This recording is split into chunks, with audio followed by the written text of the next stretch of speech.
Hey, I'm JR, and on this season of Trail Mix, I'm gonna take you around, under, and through Arizona. Join me in my quest to see the best trails that Arizona has to offer, from the iconic spots to the hidden gems. Along the way, we'll be diving deep into what makes Arizona's trails some of the best in the world. So come on, let's take a hike.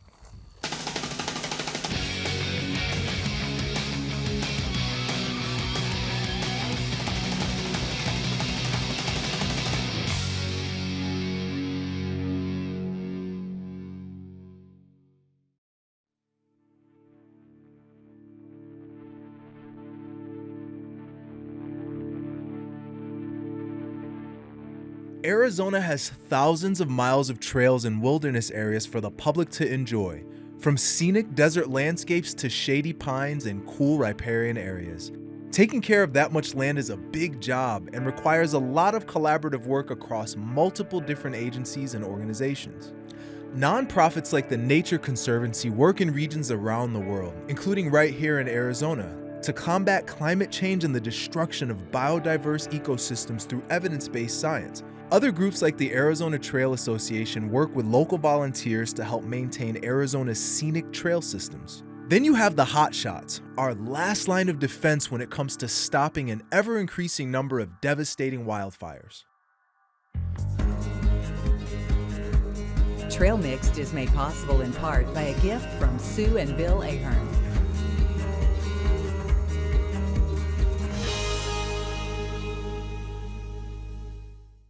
And by contributions to your PBS station from viewers like you.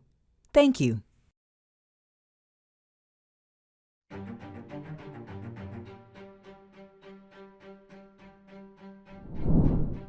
In 2013, the landscape around Yarnell received less rain than average.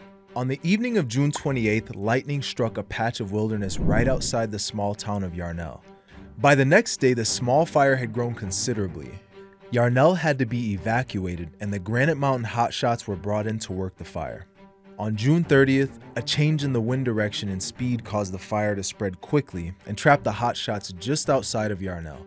The fire overtook them, and 19 of the hotshots were lost, with the 20th member, Brendan McDonough, their lookout, being the lone survivor. Being a hotshot is highly skilled work. They have to maintain an extremely high level of physical fitness, learn how to wield a variety of tools quickly and under the most stressful conditions, and be able to evaluate complex situations with their knowledge of fire and environmental science. To honor the firefighters who gave their lives to protect the land and people around Yarnell, the Granite Mountain Hotshots Memorial State Park was created and opened 3 years later in 2016 as Arizona's first Memorial State Park. Today I met with Colin McCauley, a park ranger here at the Granite Mountain Hotshots Memorial. So Hotshots are a special elite firefighting force. There's many different types of ways and crews and ways to fight fire and crews that fight fire. But Hotshots, they are a 20-man team of very highly trained and experienced firefighters who they go in and do a lot of the bigger, heavier, more high-risk assignments and operations on the fireland. As a former firefighter, what does it mean to you personally to be working at a site like this? I think I have the best job in the world, and I work at one of the best places in the world, and I am responsible for something that is just way bigger than any of us. Arizona State Parks, I think they're very important because they maintain and take care of the world that we live in. It's up to the people to do it. If we don't do this, if we don't take the responsibility for our environment, then it's just gonna deteriorate and we won't have this for future generations. We're hiking today to honor the 19 fallen heroes who lost their lives in the Yarnell Hill Fire. Join me on the Granite Mountain Hotshot Memorial Trail.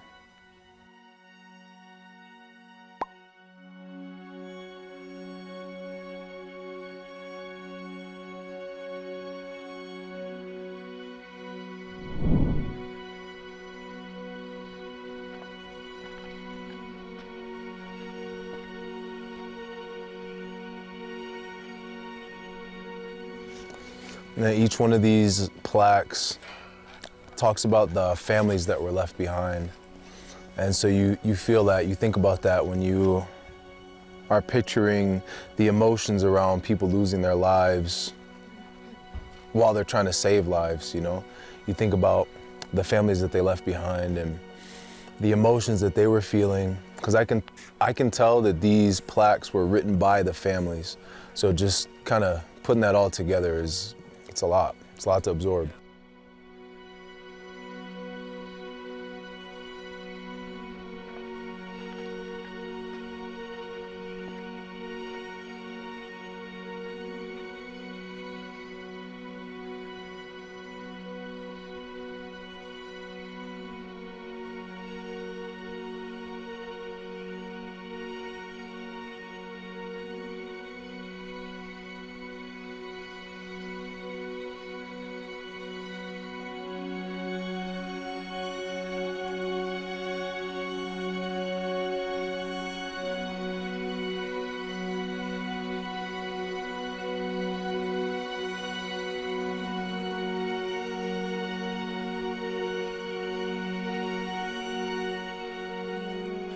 Granite Mountain Hot Shots Memorial State Park is one of Arizona's newest state parks, created just a few years after the tragedy. Now the trail and the memorial are maintained by the Arizona State Park Service, but they aren't the only organization that maintains trails. Down at Roosevelt Lake, there are some hardworking women with the Arizona Trail Association who are literal trailblazers, working on updating and clearing overgrown sections of the Arizona Trail. So today we have a crew of volunteers and staff out working on opening up a previously abandoned segment of the trail.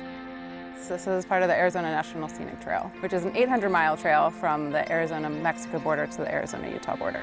So one of the issues with this segment, you could see it's pretty crumbly as you were walking in, so we're just working on here, we're building a rock wall to reinforce the tread so it doesn't continue to crumble off of the hill. The plan will be to eventually reopen this piece of the trail once we have it all built back up again. I think we'll focus on this wall for today. Okay, so just getting rocks up there? Yeah. Okay. I'm Olivia Woods, and I'm the trail technician for the Arizona Trail Association. I do whatever needs to be done on the trail, whether it's like brushing, doing any sort of maintenance, building new trail, or scouting reroutes, anything and everything really. My favorite thing is that I just get to be outside doing something that I really enjoy, because I actually really do like doing trail work. It's a lot of fun and it's really satisfying. And it's, I don't have to go to the gym, so I like that. All right. I think if you lift from this side now, I might be able to pull it out. Yeah, the Arizona Trail Association, a lot of our volunteers are retired, but we've been trying to get younger people and women into it. Even a lot of like professional trail crews now, there's a lot of young women that are getting into it, so that's pretty awesome.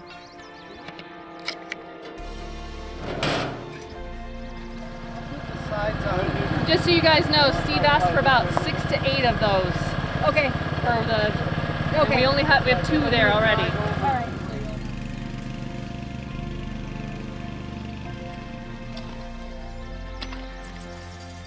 I'm Leslie, and I'm a volunteer out here digging dirt on the trail. And I hike these trails, so I thought, well, I got the stamina to do this, so I might as well try this once. Actually, it's hard enough to find the trail. You can see it's overgrown. Well, when you turn around, take a look at what we've done. So that's, now granted, we got it big enough so that the horses can come through, as well as the crawler. And then you turn around this way, the trail cuts up through there. So which way does it go? Are you gonna go that way? Or are you gonna go this way? So there's no defined trail at this point. And then once you get in here, oh, there it is now, see? How easy it is to get mixed up. Like I said, brand new. All I do is hike, so I know what a good trail looks like, and I know what a bad trail looks like. Designing and building new trail. It usually takes several different teams of people and several different passes to figure out, if we're building a reroute, where it's going to go. Is it going to go around that tree or over to this overlook, or figuring out how all that's going to look, and then actually figuring out how it's going to be built from there. Hopefully you built it in such a way that is sustainable and doesn't require a lot of heavy maintenance. So we have a machine called a crawler that is helping us haul large rocks up from down in the wash that's below us. And then we also have volunteers who are working on hauling smaller rocks up here, and then several volunteers in this ditch here that are working on digging out an area to place those rocks in a way that's going to be sustainable. Stewards are volunteers who adopt a segment of the trail, and that is their piece of the trail, and they're essentially responsible for monitoring it and maintaining it. So they get out on the trail at least twice a year. Most of them get out more often than that, and then they report back to us and let us know what kind of condition the trail is in. And then from there, we can decide the appropriate resources to get that problem taken care of. My name is Maria, and I'm a steward for the ATA. In 2020, and through COVID, my husband and I, we hiked the Arizona Trail, and we almost finished it, and we realized that somebody actually keep up with the trail, so we got in touch with the people with the Arizona Trail, and then we decided that we want to be stewards, and somebody has to create these trails, so this is a great way to give back to the trail. The trail community, just without being the workers, is a great community. So it's like welcoming, it's like you've known them, because you all got the same interest. You want to make the trails accessible and safe so that we can use them. From experts like Olivia and Christy, to newbie volunteers like Leslie, to trail stewards like Maria, these women show us that anyone, regardless of age or gender, can get out and give back to the community.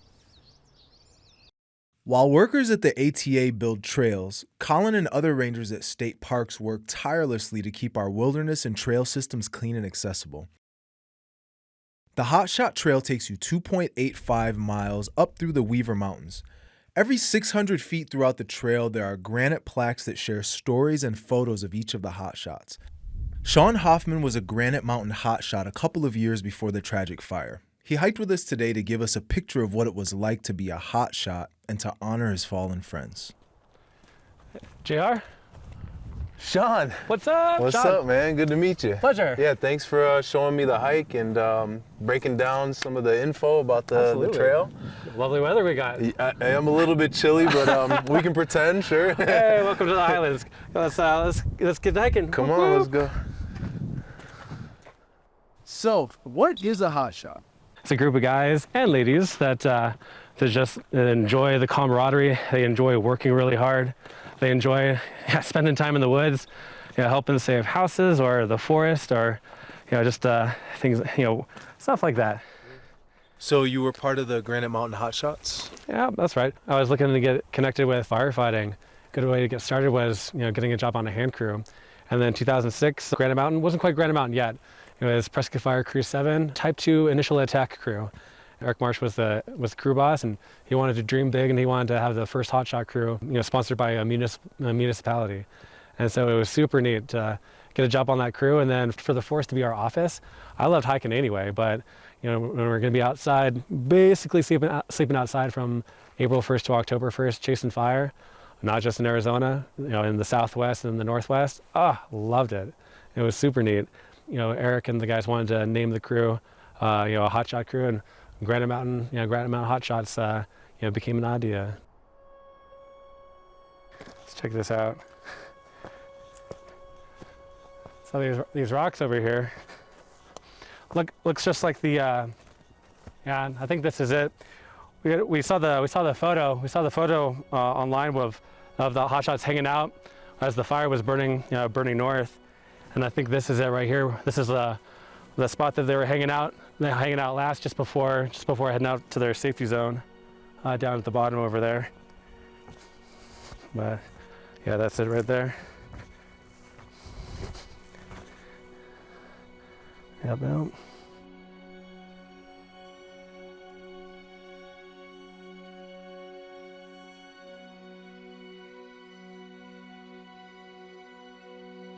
Whether a fire is started by human negligence or a wayward lightning strike, lack of precipitation can contribute mightily to a fire's growth.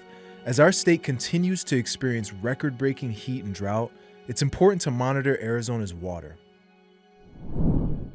Across the state, the Nature Conservancy works to combat climate change and keep a watchful eye on our state's rainfall and riparian areas.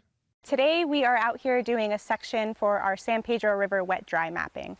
We're here on the western downstream end of Aravaipa Creek, and we're going to be walking the stream's channel to note where we see water in the river and where we don't.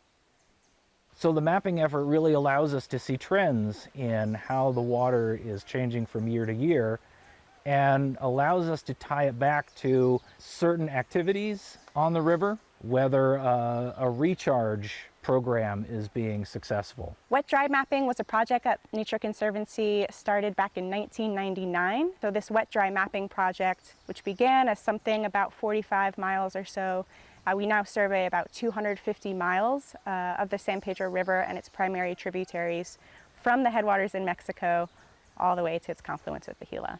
So for this wet-dry reach, we're going to step into the stream, and we're going to mark a point on the GPS unit, and then we'll write down the data from the GPS, whatever it tells us, and then we can move on to the next point. And it is 9:30. All right. And then we're going to mark it. So this is waypoint 001. Okay. First one of the day. First one of the day. So we got 12S 05 40427. Okay. And then 3639897.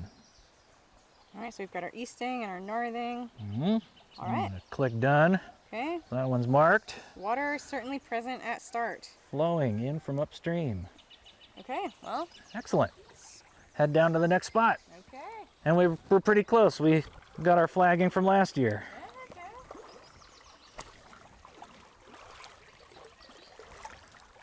Water is critical in Arizona. As we all know, it's a big issue and something that we as people really are drawn to. It's also critical for our wildlife. Arizona has incredible biodiversity, and something like 97% of all of our wildlife species in the state are found in our riparian areas. So this is the habitat, the cottonwood, willows, those riparian vegetation that support such biodiversity and provide the resources needed for this wildlife to thrive. All of this water that is moving in one way or another, subsurface, across the surface, is essential for life everywhere. It's essential for this plant community that we're standing in, all of these birds that we're hearing, and then also the people that live in Tucson, Phoenix, Yuma. Everybody needs water.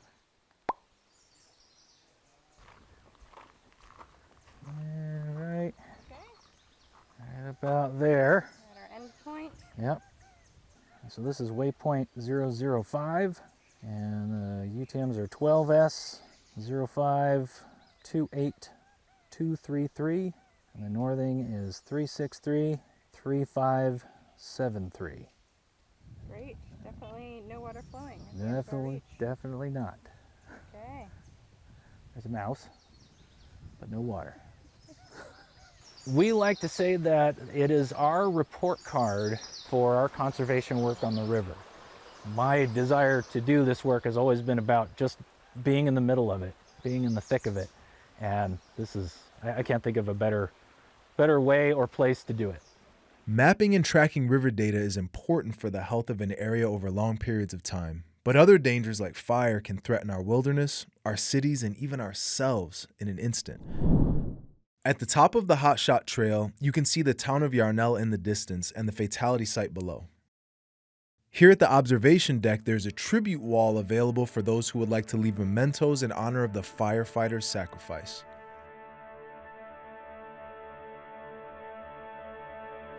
Once you're at the observation deck, the journey trail follows the last steps of the Hot Shots to where they made their last stand.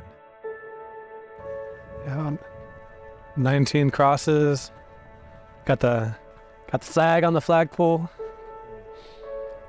19 purple ribbons. I love it. Got all the other people who've left. shirts and patches, mementos. It's awesome.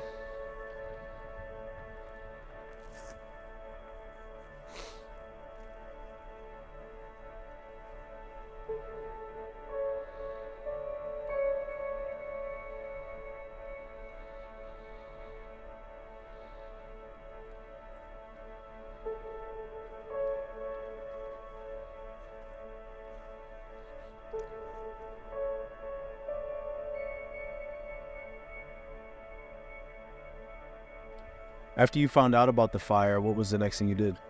I went to my knees and I was praying for a while. Actually went on shift. Went on shift at the fire department that next day. That's how we work best. When dealing with a lot of stress, we just want to, we want to take care of work. We want to do our job. Someone had said that the juniper tree that was saved, there was a geocache. We went out there, it was maybe like 3 or 4 days after the guys had passed, probably about 6 or 7 hot shots. We went over to the trailhead. We lined up like we used to. Moving, we called out line commands like we used to. And when we hiked out to the tree, there it was. It's still alive. And the guys did a good job. And so we climbed around in the branches, and then we found this old 30 caliber ammo can. And then we opened up this thing, and there's a note on the back page. All the guys signed it. And not just signed it, they also wrote little remarks like, glad we saved this tree. Hope more people can enjoy its shade. And that's the picture that's at the base of the trail. Mm-hmm. Yeah, where the guys all stacked up like a pyramid. They took a group photo at the tree. Yeah, we wanted that note to be preserved forever. It's a special note. Yeah, that makes sense. Here, I couldn't imagine doing this and getting up here without a trail. I mean, I'm looking at these rocks right here, thinking they traverse. Oh, there's trails. There's trails. You just got to look for them. The game trail. Oh yeah. Okay. Deer, rabbits, coyotes, and then whatever else. Bears make a better path for me. Yeah. But you just look for that pathway that's there, and still not easy. Still really difficult sometimes, but hey, the trail is really well made. Oh yeah, this trail is amazing. Absolutely. It feels brand new. Yeah, the trail is super good. Where it's it's not easy, but it's not difficult. I don't know. It's like you're giving something. You're paying respect. Like it's an effort to make it here, and then to leave a patch or a token, or to say a prayer for these guys. Yeah, I think it's really good. Keeping our state beautiful and safe is no easy job. Organizations like the Nature Conservancy help keep nature healthy long into the future. The Arizona Trail Association helps our trails stay accessible so we can traverse them easily. Rangers keep our parks organized and clean. And hotshots give their time, energy, and sometimes even their lives to keep us and the wilderness safe. The reason the trail's here is to just honor and remember our heroes, and the reason why Yarnell's still here. What are some of the things that people do at the memorial, or how are some ways that people who come here can honor this moment? So a lot of ways people do it is they come into our parking lot and they spend time actually reading the plaques, and I'm sorry. My captain's grandson was Garrett Zubiger, and I always think about him and it just screws me up. Every single day I have a parking lot full of people who are just heartbroken, and I love my job and it's an amazing job, but it gets me, I think a lot of people, once they get up to the fatality site, they realize exactly what the Granite Mountain Hotshots were going through and the environment they were in before they ultimately perished. I think that one thing that people can do to really remember these people is to just do this hike and to really understand and appreciate what they went through. Yeah, and like this education and spreading this, via the tube is just, it's gonna help a lot of people. So absolutely. I always tell my boss, people forget things in time, but we have a job that we can't let people, we can never forget, I got something for you. Oh man. Yeah. Oh. I'm hoping it's a Twinkie. Are you hungry? Twinkies are trail. Oh my God, is this MRE? Yeah, what's up? Dude, cool, man. Wow, these are amazing. So I haven't seen one of these since I was like 18 years old, and that was a long time ago. All right. But my grandfather was in the military, and he had one that was 20 years old. Oh. Yeah, so we cracked. It's probably still good. It was, yeah. So I mean, the technology behind these is insane, but that's a little something else. So we had. The 19 hotshots are heroes, but they were also humans. They lived and loved, laughed and joked with each other, shared triumphs and tribulations, meals with their families, and MREs together on the trail. The Hotshots give us an example of how we can live. While most of us will never be called to give our lives, we can each work to contribute to our world in a way that takes care of each other and the land we live on. I'm grateful to all those who help maintain our deserts, forests, and riparian areas and keep us safe, especially those heroes who have given the ultimate sacrifice. They set the example, and we'll try to follow.